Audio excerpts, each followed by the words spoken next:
presidente em exercício Valdir Canal, senhores vereadores, senhoras vereadoras.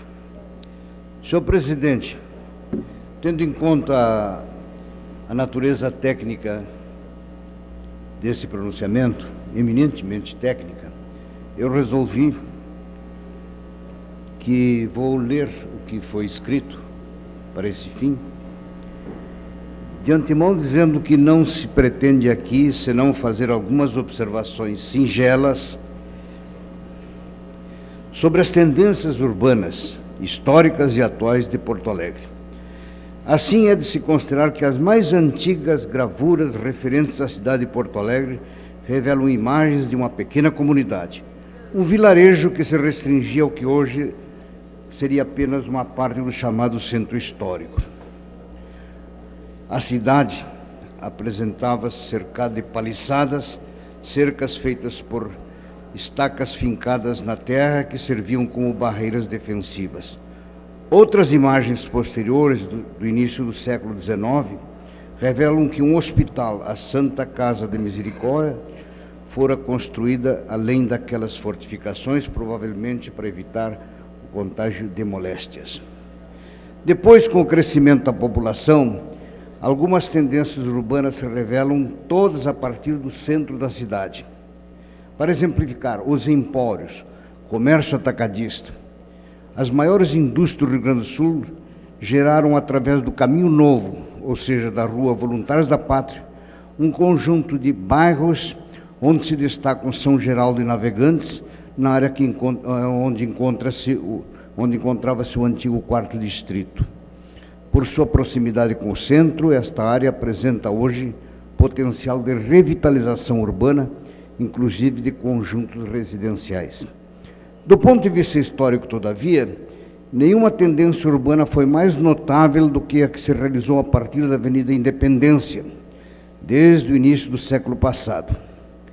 Nelas, famílias mais abonadas foram construindo residências que se seguiram nos bairros Moinhos de Vento, Petrópolis, Auxiliadora, Montserrat, Boa Vista, Higienópolis, Bela Vista, e mudou a fisionomia do bairro Chácara das Pedras. Há uma lógica nessa tendência. Maiores recursos geram tributos, mas também demandas políticas muito fortes. De sua vez, tributos produzem infraestrutura, novos projetos públicos nos setores de saneamento, iluminação, calçamento e assim por diante. De certa forma, poderia dizer-se que o que ocorreu a partir da independência foi uma das pontas do que se identifica um movimento de causação circular de processo acumulativa. Teoria do Prêmio Nobel de Economia de 1974, o sueco Gunnar Myrdal, in Economic Theory and Development Regions. Um conceito e um nome complicado de uma teoria que simplificadamente poderia se chamar de vocação para a urbanização nobre. Ademais, poderia examinar-se o que ocorreu com o desenvolvimento da zona sul de Porto Alegre, ou mesmo em relação à zona leste, onde seus tradicionais bairros Partenon, Glória e Teresópolis. Muito se poderia dizer, evocando outra ponta do mencionado movimento de causação circular. Contudo, para exemplificar, essas regiões sempre tiveram pelo menos um rígido obstáculo: as escassas vias de acesso. Para esses bairros, a solução indica que a tendência, em vez espontânea, seja induzida pelo poder público.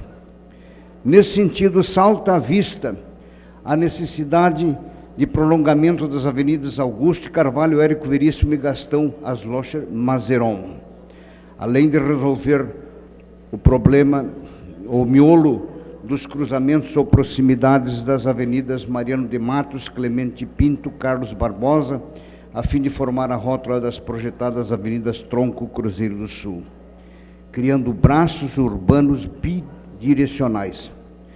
Felizmente, esses projetos nessa área vêm sendo implementados pela atual administração. Vislumbra-se assim uma nova tendência urbana em direção às zonas leste e sul de Porto Alegre. Concluídas essas obras, a sociedade e o mercado se encarregarão do resto. será uma revolução urbana na capital rio-grandense. Muito obrigado, senhor presidente, muito obrigado, senhores vereadores e vereadoras.